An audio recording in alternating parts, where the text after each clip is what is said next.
celui avec un pourquoi peut supporter n'importe quel comment. Cette phrase de Nietzsche est très souvent citée par Viktor Frankl dans son livre sur le sens de la vie. Viktor Frankl est un psychothérapeute viennois qui d'origine juive qui a été interné dans les camps de concentration.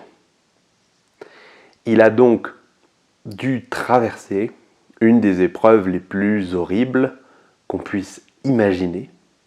C'était tellement horrible qu'à un moment, il avait un de ses compagnons dans la même chambre qui était en train de faire un cauchemar. Comme il était psychothérapeute et qu'il travaillait dans des hôpitaux, il n'appréciait pas ce genre de situation et voulait essayer de le réveiller. Avant de réaliser que n'importe quel rêve, n'importe quel cauchemar, aussi atroce soit-il, ne pouvait pas être pire que la réalité du quotidien dans un camp. À un moment, il essaye de réconforter ses compagnons. Et il cite justement Nietzsche. Il essaie de leur faire comprendre qu'avec un sens dans leur vie, avec un but, ils pourront supporter l'atrocité des camps, ils pourront supporter le quotidien et à un moment ou à un autre, sortir et pouvoir vivre à nouveau. Les personnes qui ont un but, qui ont un sens à leur vie, peuvent supporter, selon lui, presque n'importe quoi. Un des prisonniers du camp a eu un rêve en février 1945 que la guerre serait terminée fin mars et que le 30 mars, ils allaient être libérés du camp. Donc il pouvait supporter n'importe quoi et petit à petit, le jour s'approchant, son état s'est détérioré. Le 29, il est tombé extrêmement malade et le 30, il est décédé. C'est-à-dire que lorsque vous avez un but, un sens, que vous savez que quelque chose d'important va arriver, quelque chose qui vaut la peine de résister, ça marche. Et à partir du moment où vous cédez, à partir du moment où dans le camp, vous n'avez plus cette raison, plus cet objectif, vous décédez. Il a vu ça se répéter sur des milliers, dans son camp, j'imagine, des milliers, sinon ça peut-être dizaines de milliers, c'est terrible. Seulement 3% de gens environ ont réussi à survivre au camp. Il fallait donc une motivation et une force spirituelle hors du commun.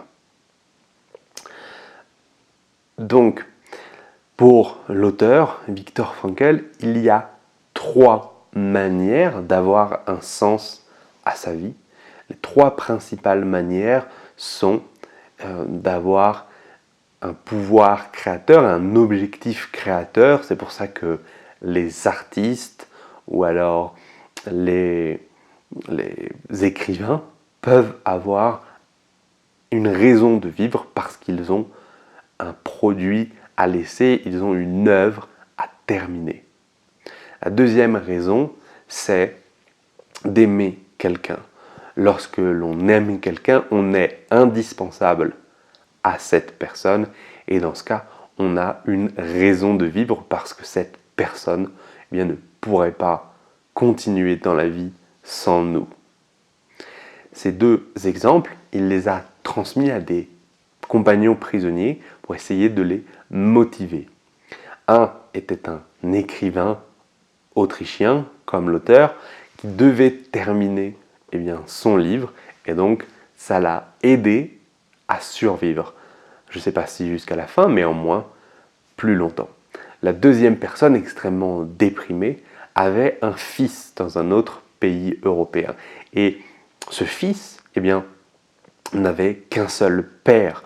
Le fait d'imaginer que cet enfant n'ait qu'un seul père et ait besoin de lui a donné la force de survivre, encore une fois, je ne sais pas si jusqu'au bout, mais en tout cas, un peu plus longtemps.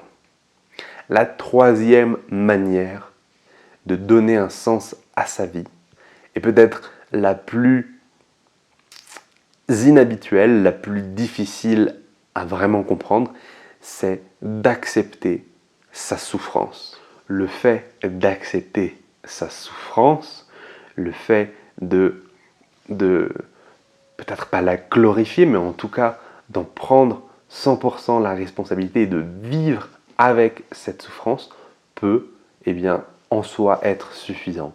Lorsque les prisonniers acceptaient totalement leur souffrance, vivaient avec et continuaient justement pour essayer de lui donner un sens, eh bien, ça signifiait quelque chose de survivre justement dans un camp parce que à travers eh bien, cette expérience, ils pouvaient montrer quelque chose de leur vie et de la vie en général. Il y a un exemple peut-être plus concret, autant dans les camps ça devient vraiment abstrait parce que c'est tellement horrible que je ne sais pas si on peut vraiment vivre avec juste cette idée, mais il prend l'exemple d'un jeune, Jerry, qui à 17 ans, lors d'une plongée, est devenu paraplégique.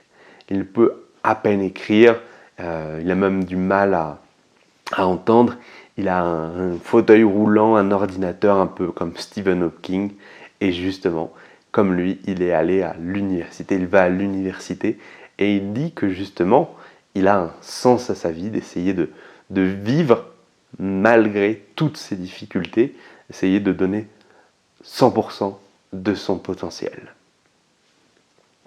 Et voilà, comme Stephen Hawking, eh bien, même dans une situation terrible, dans une souffrance extrême, on peut donner un sens à sa vie, on peut faire quelque chose. C'est peut-être le sens qu'on peut donner à notre vie le plus abstrait, le plus difficile à appréhender, mais il peut marcher, accepter sa souffrance. Même lorsqu'on n'a plus rien, même lorsqu'on n'a plus de liberté, les philosophes disent souvent qu'accepter la situation dans laquelle on est, c'est notre dernière liberté.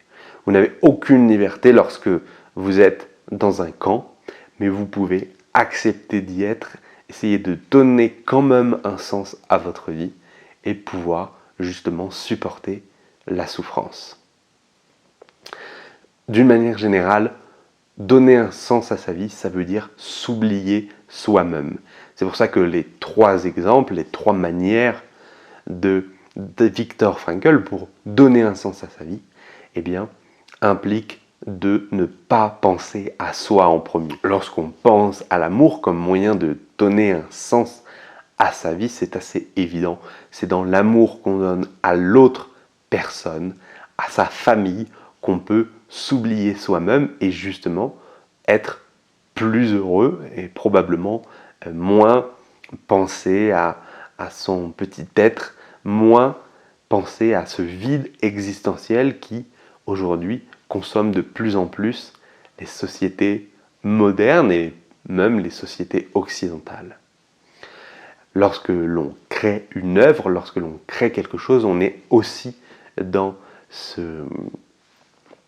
cette situation, on s'oublie soi-même et lorsque l'on accepte totalement la situation, eh bien, on fait un peu de même. Cet oubli de soi est fondamental. Lorsqu'il a continué après la guerre de pratiquer comme psychologue, psychothérapeute, il a reçu une patiente qui était incapable d'atteindre l'orgasme. Selon elle, elle était incapable parce que eh bien, son père avait abusé d'elle lorsqu'elle était petite et c'était la cause de son blocage. Mais pour l'auteur, la logothérapie demande parfois d'inverser un petit peu eh bien, nos priorités. Et si on est capable de s'oublier soi-même, on peut atteindre plus facilement ce que l'on souhaite.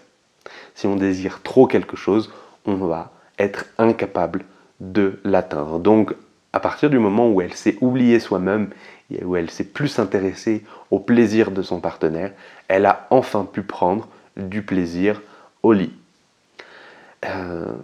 Au tout début du livre, dans la préface, il dit qu'il ne faut pas rechercher le succès. Le succès, c'est comme le bonheur. Plus vous le recherchez, et moins il va arriver. Vous devez essayer d'oublier et donc de faire tout simplement ce que vous voulez faire. Donnez du sens à votre vie, essayez de trouver votre projet créateur, essayez d'aimer quelqu'un, et là, vous pourrez enfin être heureux ou éventuellement avoir du succès si vous vous oubliez vous-même, si vous oubliez un petit peu vos propres préoccupations pour vous intéresser aux autres personnes. Le livre de Viktor Frankl est vraiment bouleversant. L'immense majorité du livre, la majorité du livre, c'est tout ce qu'il a vécu dans les camps. C'est absolument horrible. C'est assez loin de tout ce qu'on pourrait imaginer. Si on lisait ça en 1948 en France ou aux États-Unis, on aurait du mal à le croire. D'ailleurs, énormément de hauts dirigeants alliés avaient beaucoup de mal à croire dans ces histoires de camps où on brûlait des juifs. Eh bien, les dirigeants, combien même, pouvaient avoir accès très tôt à un certain nombre d'informations. D'une manière générale, les gens avaient du mal à y croire. Alors aujourd'hui, on sait évidemment toute l'horreur, mais ce livre, justement, n'est pas trop négatif dans le sens où l'auteur essaie autant que faire se peut de donner un sens à la vie et même dans l'horreur, il essaie de sauver d'autres prisonniers, il essaie de les motiver et de leur faire accepter ou de leur faire voir qu'il y a encore de l'espoir. Bref, je vous recommande vraiment ce livre, il est très intéressant. Et il y en a encore beaucoup d'autres, donc faut que je lis. Oui, tu dis, faut que je lis moi, faut que je lis. Bon, tu connais la musique, tu t'abonnes, tu mets un commentaire, un petit pouce, ou tu regardes une autre vidéo. À demain!